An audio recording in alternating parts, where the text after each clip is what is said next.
بسم اللہ الرحمن الرحیم۔ السلام علیکم ناظرین، عمران خان کے پلان ABC سارے کے سارے بری طرح ناکام ہوئے، دھرے کے دھرے رہ گئے، اور اب وہ جیل میں ایسے سانپ کی طرح کلبلا رہا ہے، بل کھا رہا ہے جس کو چھتروں سے کوٹا پیٹا گیا ہو۔ قابل رحم حالت ہے، بلکہ قابل عبرت حالت ہے، اور میں اس ناکامی کی تفصیل بتاؤں گا، اور پھر یہ عرض کروں گا کہ یہ جو تصور کچھ حلقوں کی طرف سے ایک وضع کیا گیا ہے، یا ان کا خیال ہے کہ حکومت ان سے یا ریاست ان سے کما حقہ نہیں نمٹ سکی، یعنی ان کا خیال تھا کہ ان کی بہت زیادہ پٹائی ہونی چاہیے تھی جیسا کہ اوریجنل پلان تھا، تو وہ میں نے اپنے ولاگ میں بتا دیا تھا کہ اس کی وجہ ایک ریاستی پالیسی میں تبدیلی تھی کہ وہ نہیں چاہتی تھی کہ کوئی لاشیں گرے۔ اس حوالے سے دیکھا جائے تو ریاست پاکستان اپنی حکمت عملی میں کامیاب رہی ہے۔ اس نے ایک بھی لاش گرائے بغیر، بلکہ کسی ایک شخص کو بھی خاص زخمی کیے بغیر اپنا مقصد حاصل کر لیا، اور اس وقت اسلام آباد کا ڈی گراؤنڈ ہے وہ محفوظ ہے۔ اور یہ پروپیگنڈا اتنا زیادہ کیا گیا کہ PTI کے جیالوں نے، PTI کے کارکنوں نے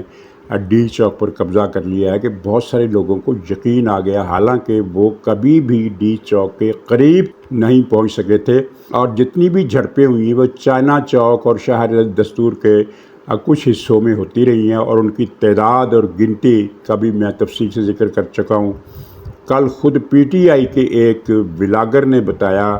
کہ اسلام آباد میں جو جلوس داخل ہوا اس میں 5000 سے زیادہ لوگ شامل نہیں تھے، اور یہ وہی بات ہے جو میں نے بھی عرض کی تھی کہ 5000 سے زیادہ لوگ شامل نہیں تھے۔ اور اس میں لطیفہ یہ ہوا کہ جب میں نے پروگرام کیا تو میں نے کہا تھا کہ یہ اصل میں 7000 چلے تھے، اور لاہور آتے آتے 2000 کم ہو گئے۔ تو لطیفہ اس کا اگلا جو تھا، وہ جو بعد میں پتہ چلا، وہ یہ تھا کہ گنڈا پور صاحب جب غائب ہوئے یا گرفتار ہوئے یا جو بھی ان کے ساتھ ہوا، آپ کے علم میں معاملات آ چکے ہیں، تو اس کے بعد سے وہ 5000 جو تھے وہ 1000 رہ گئے، اور رات کے نصف شب سے پہلے جو جھڑپیں ہوتی رہیں ان میں 300-400 لوگ اسلام آباد اور پنڈی کے تھے، اور ان میں بھی افغانیوں کی اکثریت تھی، اور باقی 1000 تھے جو پشاور سے آئے ہوئے تھے، یعنی 5000 میں سے 4000 مزید واپس چلے گئے۔ تو رات کو پھر ان 1500 کا بھی حوصلہ جواب دے گیا، اور اب میدان میں بہت ہی کم لوگ ہیں، اور وہ چائنا چوک کی طرف کچھ تھوڑا بہت گڑبڑ کرنے کی کوشش کر رہے ہیں، لیکن مجموعی طور پر حالات جو ہیں وہ مکمل طور پر حکومت کے کنٹرول میں آ گئے ہیں۔ اب عمران خان کی ناکامیاں جو ہائی لائٹ نہیں ہوئی ہیں وہ میں عرض کرتا ہوں، اور ایک عمران خان پر جو دھبا لگا ہے وہ آپ دیکھیے۔ ناکامیاں یہ ہے کہ اس نے ایک بہت ہی غلط اندازہ لگایا تھا کہ میں شنگھائی کانفرنس رکوا لوں گا۔ اس کو سوچنا چاہیے تھا کہ کیا اس کی اور پوری PTI کی یہ اوقات ہے کہ وہ شنگھائی کانفرنس کو ہونے سے روک دے۔ نہیں تھی اوقات، کبھی بھی نہیں تھی۔ 2014 میں جو اس نے چینی وزیر اعظم کا دورہ روک دیا تھا تو یہ PTI کی طاقت نہیں تھی۔ اس وقت جنرل فیض تھا، راحیل شریف تھا، عسکری قیادت تھی، خفیہ ایجنسیاں تھیں، اور عدلیہ تھی، پوری کی پوری عدلیہ۔ اس وقت تو عدلیہ جزوی طور پر عمران خان کے ساتھ ہے، اس وقت پوری کی پوری عدلیہ عمران خان کے ساتھ تھی، ایجنسیاں تھیں، عسکری قیادت تھی، سارے ریاستی وسائل عمران خان کے ڈسپوزل پر تھے، اور ان کی وجہ سے وہ دھرنا جو تھا وہ اس حد تک کامیاب ہوا کہ چینی صدر کا دورہ منسوخ ہو گیا، یہ ان کو کامیابی ملی۔ تو عمران خان کو یہ سوچنا چاہیے تھا، لیکن کوکین کی کثرت جو ہے وہ سوچنے کی صلاحیت چھین لیتی ہے، اور آپ نے دیکھا کہ جب سے عسکری قیادت نے اس کے سر پر سے اپنی چھتر چھاؤں اٹھائی تب سے عمران خان نے جتنی بھی چالیں چلی ہیں، یعنی جب ابھی یہ وزیر اعظم تھا، تحریک عدم اعتماد کو روکنے سے لے کر اب تک 3 سال ہو گئے، جتنی بھی اس نے چالیں چلی ہیں ان میں سے ایک بھی کامیاب نہیں ہوئی، اور یہ اس کی آخری چال تھی کہ شنگھائی کانفرنس کو رکوا کر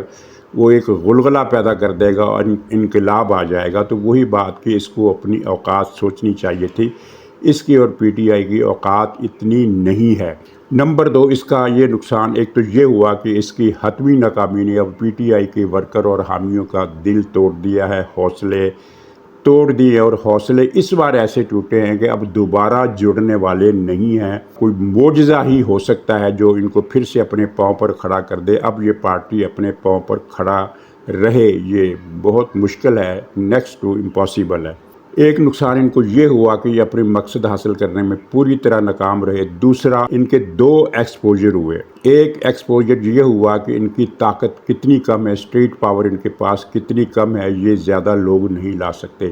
یقین کریں جماعت اسلامی اس سے کمتر مقاصد کے لیے بھی جو لوگ نکال سکتی ہے وہ پی ٹی آئی کے لوگوں سے کئی گنا زیادہ نکال سکتی ہے، اور سب سے زیادہ بڑھ کر جو پارٹی اس طرح کے معاملات میں نکال سکتی ہے وہ جے یو آئی ہے۔ وہ جے یو آئی تو پی ٹی آئی سے 100 گنا زیادہ لوگ نکال سکتی ہے۔ اب اندازہ کریں کہ کل رات فیصلہ کن تھے، انقلاب کی فیصلہ کن رات، اور سڑکوں پر ڈی چوک میں نہیں، ڈی چوک سے دور سڑکوں پر، چائنا چوک میں، شاہراہ دستور کے ایک حصے میں، اور ان کی کل تعداد 1500 تھی۔ ایک تو ایکسپوجر یہ ہوا۔ دوسرا کون سا ہوا جو ان کے لیے زیادہ خطرناک ہے؟ اب پورے پاکستان کو اور پوری دنیا کو پتہ چل گیا ہے کہ کے پی کے سوا ان کے پاس کہیں سے بھی افرادی قوت آنے کا کوئی امکان نہیں ہے۔ اسلام آباد میں اگر کل رات 1500 افراد ایکٹیو تھے تو ان میں سے 1300 افغان اور کے پی کے لوگ تھے۔ کچھ کے پی کے لوگ تھے، زیادہ تر کے پی کے لوگ تھے، اور یعنی 2/3 کہہ لیں، اور 1/3 سے زیادہ افغان تھے، اور وہ افغان جو کہ افغان مہاجرین جن کو ہم نہیں کہنا چاہیے، کیونکہ افغان مہاجرین تو وہ ہیں جو پہلے سوویت یونین والی جنگ میں نقل مکانی کر کے پاکستان آئے، اور پھر وہ جو امریکی جارحیت کے بعد پاکستان میں آئے، ان کو ہم افغان مہاجرین کہتے ہیں، جن کو یو این اے کا اسٹیٹس بھی ہے، جن کو پاکستان میں بھی ایک تحفظ حاصل ہے۔ ایک تیسری نسل، تیسری جنس جو کہ اخلاقی طور پر اتنی ہی دیوالیہ ہے جتنے کہ پاکستان میں پی ٹی آئی کے لوگ، وہ ہیں غیر قانونی افغان بھگوڑے جو افغانستان سے فرار ہو کر روزگار کی تلاش میں یا شرپسندی کی تلاش میں یا جس بھی مقصد کے لیے پاکستان آئے، اور ان کے ہاتھوں میں افغانستان کے جھنڈے تھے اور وہ پی ٹی آئی کی جتھوں میں شامل ہو گئے۔ تو یہ پی ٹی آئی کی اصل طاقت ہیں افغان، غیر قانونی افغان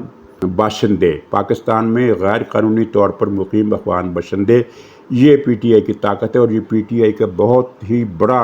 ایکسپوجر ایسا ہوا ہے کہ جس نے اس کا امیج پاکستان میں کراچی سے لاہور تک، یعنی کے پی کے سوا باقی سارے ملک میں اس کا امیج تباہ کر دیا ہے کہ یہ کوئی نیشنل پارٹی ہے۔ اب یہ ایک پشتون قوم پرست، بلکہ پشتون نسل پرست، ایک پشتون طبقاتی تنظیم کے طور پر اس کا وجود ہم دیکھ رہے ہیں، اور اس کا پنجابی تشخص ختم ہو گیا۔ آپ نے دیکھا کہ اسلام آباد کے ان مظاہروں میں اسلام آباد اور پنڈی سے جو لوگ نکلے، چند 100 ان کو چھوڑ کر، اور ان بھی میں نے بتایا کہ افغان تھے، باقی پورے پنجاب سے کتنے لوگ شامل ہوئے گنتی آپ نہیں کر سکتے، کیونکہ گنتی کرنے کے لیے ضروری ہے کہ کچھ لوگ نکلیں، چاہے 10 نکلیں، چاہے 100 نکلیں، تبھی آپ گنتی کریں گے نا کہ جناب لاہور سے 100 لوگ آئے، گجرات سے 50 آئے، گجرانوالہ سے 60 آئے، ملتان سے 15 آئے، بھئی کہیں سے کوئی آیا ہی نہیں، کسی جگہ کوئی آیا ہی نہیں۔ اور پھر ایک دوسرا میدان لاہور میں انہوں نے لگانا تھا، تو میں نے عرض کیا کہ لاہور میں وکیلوں کا ایک بہت ہی مائکروسکوپک قسم کا مظاہرہ ہوا، جس پر پولیس نے قابو پا لیا، لاٹھی چارج کیے بغیر۔ پولیس انتظار کرتی رہی کہ یہ اب باہر آئیں گے، یہ پتھراؤ ختم کریں گے تو ہم ان کو 2-4 لاٹھیاں مار کر اپنا کتھارسس کریں گے، لیکن پولیس کی یہ حسرت پوری نہیں ہوئی۔ وہ جتنے بھی تھے ادھر ادھر سے ہو کر، کوئی روشن دان سے، کوئی کھڑکی سے فرار ہو کر گھروں میں دوڑ گئے۔ پورے لاہور میں سناٹا رہا پی ٹی آئی کے حوالے سے، ویسے تو نہیں لیکن پی ٹی آئی کے حوالے سے سناٹا رہا۔ ہاں، رات کو شاہی مسجد کے پاس ایک محلہ ہے جو پی ٹی آئی کا کلچرل مرز بھوم ہے، یعنی کہ ان کی جو ماتر بھومی ہے ثقافتی اعتبار سے، جہاں سے ان کا جنم اول ہوا۔ آپ کو یاد ہوگا کہ عمران خان کی جوانی میاں سلی کی حویلی میں گزری ہے، اور پی ٹی آئی کی کاشت جو تھی انہی دنوں میں شروع ہو گئی تھی۔ وہی اخلاقی جراثیم، یعنی اخلاقی جراثیم کا یہ جو ٹرم ہے اس کے معنی آپ خود سمجھ لیجئے کہ وہ اخلاقی جراثیم اسی محلے سے انہوں نے گروتھ کی، اور بالآخر پھر وہ یہ چیز پی ٹی آئی کی شکل اختیار کر گئی۔ تو اس علاقے میں کچھ لوگ درجنوں کے حساب سے نکلے، درجنوں کے حساب سے، سینکڑوں کے حساب سے نہیں کہ کوئی یہ کہے کہ نہیں جناب 150 تھے 200 تھے، نہ 200 150 کا چکرے نہیں تھا،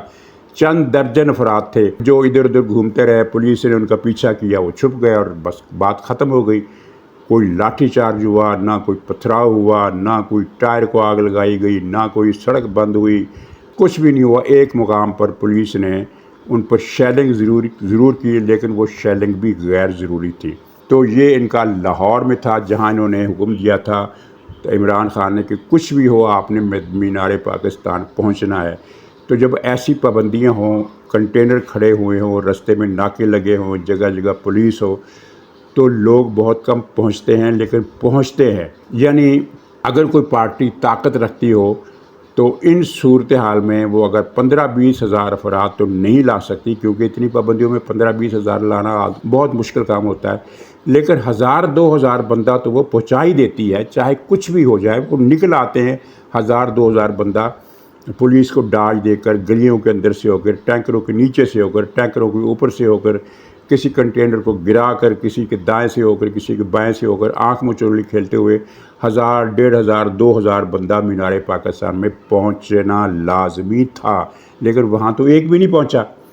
تو یہ صورتحال، یعنی عمران خان کو نقصان ہی نقصان ہوئے۔ اور تیسرا نقصان یہ ہوا کہ وہ جو ایک اسرائیلی پوڈل ہے بیرسٹر سیف مشرف کے زمانے کا، یعنی غیر ملکی ٹٹو، بڑا قدیمی غدار، اس نے ایک بیان دے دیا کہ ہم جے شنکر کو دعوت دیتے ہیں کہ وہ پی ٹی آئی کے مظاہرین سے خطاب کرے۔ دل کی بات بے ساختہ طور پر جذبات میں آ کر اس کے منہ پر آ گئی۔ اس نے نہیں سوچا کہ یہ اس کے اور پوری پارٹی کے گلے پڑ جائے گی۔ اگلے دن اس نے وضاحت کی جس پر کسی نے اعتبار نہیں کیا، کیونکہ یہ جھوٹ بول رہا تھا۔ اس نے کہا میں نے تو یہ کہا تھا کہ جے شنکر آئے دیکھے، بھئی دیکھے بھی کیوں؟ لیکن اس نے دیکھے کا لفظ استعمال نہیں کیا تھا، اس نے کہا تھا، وہ ریکارڈنگ موجود ہے، دو ٹی وی چینلز پر بیٹھ کر اس نے یہ بات کی ہے، 2 پر، اور دونوں کی ریکارڈنگ موجود ہے۔ صاف اس نے کہا کہ وہ خطاب کرے اور آ کر دیکھے، دونوں باتیں کی اس نے، خطاب بھی کرے اور دیکھے بھی۔ تو پی ٹی آئی کا انڈین کنیکشن اس نے اسٹیبلش کر دیا، اور اب پوری پی ٹی آئی اس بیان کی وجہ سے مصیبت کے دائرے میں ہے۔ تیسری کیجولٹی جو ہے وہ گھنٹہ پور کی ہے، بہت بڑی ہے، اس پر میں الگ سے بات کروں گا۔ فی الوقت میں یہ بات کروں گا کہ اب جو صورتحال ہے اس میں پی ٹی آئی کی گرفتاریاں نئے سرے سے شروع ہونے کا امکان نہیں ہے، فیصلہ ہو چکا ہے، اور یہ گرفتاریاں ہوں گی اور خاصے بڑے پیمانے پر گرفتاریاں ہوں گی، کیونکہ اب یعنی عدلیہ کے محاذ پر بھی بہت سارے میسیجز چلے گئے ہیں، ریاستی اداروں کی طرف سے نہیں، حالات کی طرف سے، کہ یہ کیا لوگ ہیں۔ اب یہ کہتے ہیں کہ یہ ہماری گرفتاریاں جو اسلام آباد میں کی گئی ہیں وہ غیر آئینی ہیں۔ بھائی ایک صوبہ دوسرے صوبے پر اور وفاق پر چڑھائی کرے، وہ آئینی ہے؟ کس آئین کے تحت دنیا میں کسی ملک میں آج تک کسی صوبے نے، کوئی ایک مثال دے دیں کہ انڈیا میں یا کسی اور جمہوری ملک میں جہاں فیڈریشن ہو، کئی جمہوری ملکوں میں فیڈریشن نہیں ہوتی، وہ ایک سنگل یونٹ کا ملک ہوتا ہے، جیسے بنگلہ دیش، وہ فیڈریشن نہیں ہے، ساری کی ساری بنگالی قوم ہے، وہاں اگر صوبے ضلع بنیں گے تو وہ انتظامی طور پر بنیں گے، وہاں نسلی قومیتی لسانی حوالے سے سارا ملک ایک ہی قوم ہے، 95% آبادی بنگالی ہے۔ تو جن ملکوں میں فیڈریشن ہے، بتا دیں ایک ملک کا نام لے کر کہ کبھی کسی ایک ریاست نے دوسری ریاست پر پولیس فورس کے ساتھ چڑھائی کی ہو، سرکاری مشینری کے ساتھ چڑھائی کی ہو۔ اب آپ کی علم میں ہے کہ جلوس میں جو لوگ گرفتار کیے گئے ہیں ان میں اچھی خاصی تعداد افغانیوں کی ہے، اور کوئی 1.5 درجن کے یا 2 درجن کے قریب کے پی پولیس کے اہلکار پکڑے گئے ہیں جو فائرنگ کے اور کنچے چلانے کے مرتکب پائے گئے ہیں، ان سے یہ چیزیں برآمد ہوئی ہیں۔ اب ان پولیس والوں کی گرفتاری جو ہے یہ کوئی چھوٹا واقعہ نہیں ہے، یہ بھی اپنی ایک مثال ہے کہ ایک صوبے کی پولیس دوسرے صوبے پر حملہ کرے اور گرفتار ہو جائے، کیونکہ ان گرفتاریوں کے بعد ان پولیس والوں نے جو بیانات دینے ہیں وہ پی ٹی آئی کے خلاف ایک چارج شیٹ بننی ہے۔ پی ٹی آئی نے اس حالیہ ایڈونچر میں ناکامی تو کمائی، لیکن اپنے خلاف چارج شیٹ میں بہت ہی مضبوط اور سخت قسم کے الزامات کا شکوں کا اضافہ کر لیا، جس میں پاکستان کے اندر ہونے والی کانفرنس، شنگھائی کانفرنس کو سبوتاژ کرنا بھی شامل ہے، جس میں غیر قانونی طور پر، یعنی پاکستان میں کبھی ایسا، دنیا میں کبھی ایسا نہیں ہوا کہ ایک دوسرے صوبے کی پولیس اور وہاں سے آنے والی جلوس نے وفاق کی پولیس کے 85 جوان زخمی کر دیے ہوں، عوام نے نہیں بلکہ پولیس والوں نے۔ تو یہ بھی ایک سنگین چارج شیٹ ہے۔ پھر وہ جے شنکر والا بیان، اور پھر یہ جو ایکسپوجر ہوا ہے کہ صرف کے پی سے ساری فرا کی طاقت آتی ہے۔ اسلام آباد والوں نے، پنڈی والوں نے اچھی طرح دیکھ لیا کہ جو بلوائی تھے وہ سارے کے سارے ایک ہی علاقے سے آئے تھے، ایک ہی صوبے ایسے آئے تھے، اور کسی اور صوبے سے یا مقامی شہروں سے، پنڈی، اسلام آباد سے ان کا کیا کتنا تعلق تھا، یہ چیزیں، یہ سب چیزیں پی ٹی آئی کے خلاف گئی ہیں۔ اور اب پی ٹی آئی کی کمر اس حد تک شکستہ ہو چکی ہے کہ وہ نیا ایڈونچر کرنے کے قابل نہیں رہی۔ جہاں تک پختونخوا کی صورتحال ہے اور جو گنڈا پور کا معاملہ ہے، اس کا ذکر میں کچھ اگلے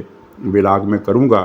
فی الحال میں یہ بتا سکتا ہوں کہ اگرچہ فوری طور پر فیصلے پر عمل درآمد کا امکان نہیں، لیکن فیصلہ ہو چکا ہے کہ گنڈا پور کی حکومت ختم کر دی جائے گی، وہاں گورنر راج لگے گا، اور فیصل کریم کنڈی اپنا کنڈا لے کر تیار بیٹھا ہوا ہے۔ تو ناظرین اجازت دیجیے، انشاءاللہ اگلے ولاگ میں پھر ملاقات ہوگی، تب تک کے لیے خدا حافظ۔